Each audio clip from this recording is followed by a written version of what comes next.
What's up, guys? It's Chris here. Now, some of you might have clicked this video and already be in the comments thinking, oh, this is clickbait. This is actually a really big deal for the Veve app. Not talking about the web app, talking about iOS and Google Play, because Apple just announced something that is going to change the game. They are adding 30% fees to all NFT sales throughout in-app purchases, and then they are also not going to allow crypto to be buy and sell NFTs on the apps. I think this will massively affect Veve. I'd like to know your thoughts down below on how we can get around this issue. Ultimately, I think the best solution is just using the web app more. But besides that, it is going to be a pain to try to navigate around these hurdles just based on the phone app. And while this is Apple directly making the statement, we're going to pull up the article here in just a second. It's important to note that Google Play is also abiding by these same policies. So if you have an Android, you are not immune to the changes. So definitely like the video for the YouTube algorithms if these benefit you. If you're not already subscribed to the channel, be sure to subscribe to the channel. Without further ado, let's dig right into it. So this article particularly is from Blockworks, and as you see, Apple is updating their policies. The bullet points are pretty straightforward. Apple will take 30% from NFTs sold as in-app purchases, and any transaction must be made in USD, not cryptocurrency.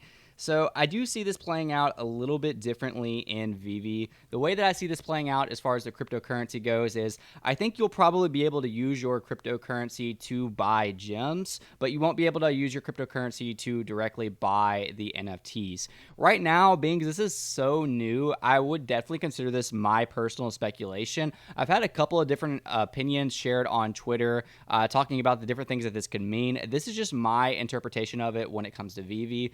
Now, originally, that 30% didn't really take me off guard because I thought maybe that was already the 30% that Veve was eating off of the gems, because Veve for a long time in the app purchases, every time there's an app purchase of gems, they have to pay 30% of that to the Google and Apple store, at least so I thought.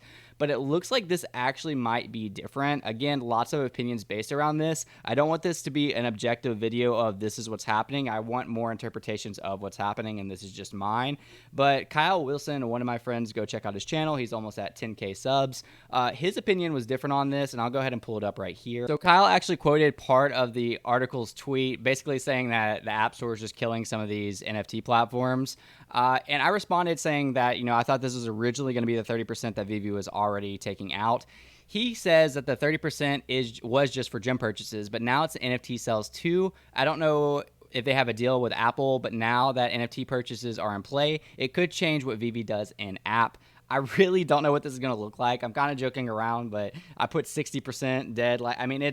I don't know what's going to happen. And he says that this is huge for any licensed NFT since the license has to pay the fee to the licensor and now almighty Apple, not to mention their own internal team and other costs of doing business. So ultimately, again, this is really bad for the app.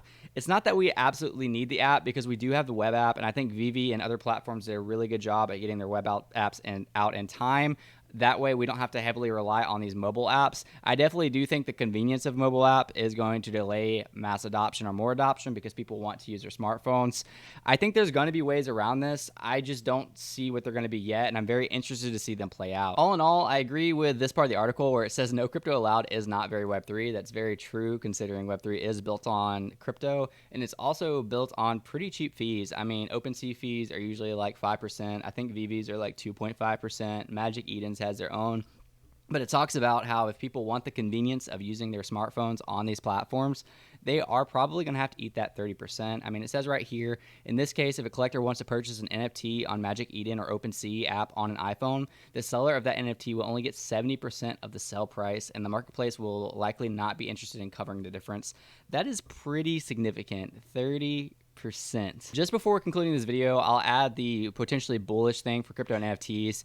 It was tweeted by Gabriel and was also included in this article by Blockworks that I'll attach in the comments. But Apple has decided to let developers sell NFTs inside of games and apps. Everyone is focusing on the 30% for each transaction without realizing this could put an ETH wallet in every single mobile game onboarding 1 billion plus players. What I'll have to say to that too is I do think that this is just Apple seeing seeing the future. This is Apple seeing that NFTs are here to stay. They're not going anywhere, and this is kind of their slow adoption towards that. They basically want their large cut out of this. I see this really being focused towards games, like NFT-based games, to where they want those transactions, they want those in-app purchases, they want their cut. Ultimately, when it comes to Veve, I do think that this is a scary thing when it comes to their marketplace. But again, this is just my perception over it. It looks like everyone kind of has a different opinion right now. Let me know yours down below in the comments, and I'll see you guys next time. Peace out.